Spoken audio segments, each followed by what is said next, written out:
এই নোয়াপতং ব্রিজের উপরে খালের উপর একটি ব্রিজ স্থাপনা করা হয়েছে, সেটি গত 5 বছর ধরে ধসে গেছে। যে ধসে যাওয়া ব্রিজটি এখন এই যোগাযোগ বিচ্ছিন্ন হওয়ার কারণে এখানে বাঁশের সাঁকো দিয়ে তৈরি করা হয়েছে এবং এই সাঁকো দিয়ে মানুষ পারাপার হচ্ছে। যদি বলা হয় এই ব্রিজটি এই নোয়াপতং নদীর খালের উপর নির্মিত করা হয়েছে।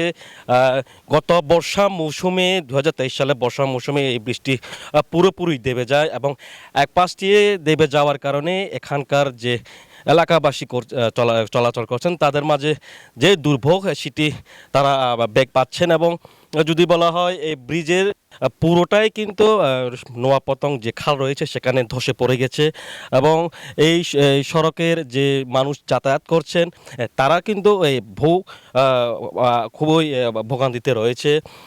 যদি বলা হয় এই সড়ক দিয়ে প্রায় এখানকার মানুষ 5টি গ্রামে প্রায় শতাধিক মানুষ এখানকার চলাচল করে থাকেন এবং এখান থেকে কৃষি পণ্য একই সাথে সে শিক্ষার্থী সহ বিভিন্ন পেশার লোকজন কিন্তু এই বৃষ্টি ব্যবহার করে থাকেন। আমরা কথা বলেছি এই বিষয়ে ইউনিয়ন পরিষদের চেয়ারম্যানের সাথে, তিনি যেতে জানিয়েছেন যে এই বৃষ্টি গত 5 বছর ধরে দেবে গেছে, যার কারণে এই বৃষ্টি নির্মাণ করার জন্য ইউএনও এবং উন্নয়ন বোর্ড এবং এলজিডি কর্তৃপক্ষকে জানানো হয়েছে।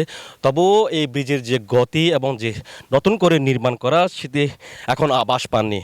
আমরা এই বিষয়ে কথা বলেছি রোয়াংছড়ি উপজেলা প্রকল্প বাস্তবায়ন কর্মকর্তা পিএর সাথে, তিনি যেটি জানিয়েছেন যে এটি গত 2 বছর এটা প্রস্তাব পাঠানো হয়েছিল, কিন্তু সরকার পতনের পরে কিন্তু এই ব্রিজের নতুন নির্মাণ যে প্রকল্পটি সেটি থমকে যায়, যার কারণে ব্রিজটি গত 5 বছর ধরে এভাবে হেলে দুলে পড়ে আছে।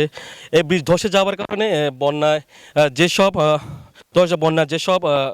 কয়েকদিন আগে শিক্ষার্থী পারাপার হচ্ছিল সেটি খুবই ভয়ঙ্কর রূপে পারাপার হতে হয়েছিল, যার কারণে এখানকার মানুষের যে ভোগান্তি এবং যে দুর্ভোগ তারা কিন্তু বারবার পোহাতে হচ্ছেন এবং তারা যেটি বলছেন যে এই বৃষ্টি যদি দ্রুত নির্মাণ করা না হলে ভবিষ্যতে এখানে বড় ধরনের দুর্ঘটনা ঘটার আশঙ্কা দেখা যাচ্ছে।